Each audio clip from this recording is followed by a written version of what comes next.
будем играть там. Бик тиздән кечкенә Ева шушы балалар мәйданчыгында йөгереп йөриячәк. Батмановлар гаиләсенең ниһаять үз куышы булды. Моңа кадәр кеше фатирында яшәгәннәр. Сами понимаете, что съемное жилье есть съемное жилье, свое жилье есть свое жилье.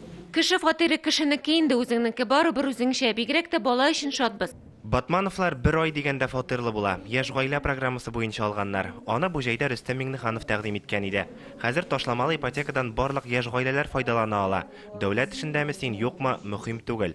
Төп таләп яшең 35-тән артык булмасын. Татарстанда 19 гаилә шушы программа буенча фатирлы булган инде. Балалар сезнең бүлмә булыр, зур бүлмә сезгә. 18 квадрат метрдан 65-кә. Бүген Хайруллиннар гаиләсендә дә ит туя.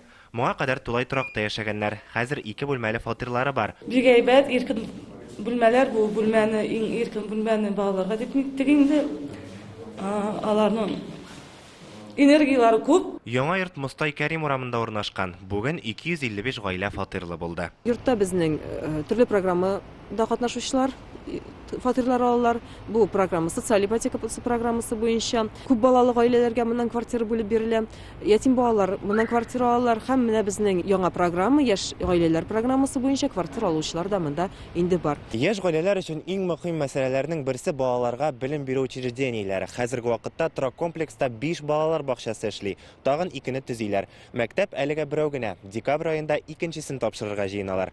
Күреп торуыбызча, хәзерге вакытта анда соңгы эшләр бара. Салават күперендә яшәүчеләрне тагын бер яңалык көтә. Торак комплекс территориясендә парк төзеләчәк. Ул 3 өлештән тора. Тыныч кына ял итү урыны, төрле чаралар уздыру мәйданчыгы һәм актив ял өчен зона.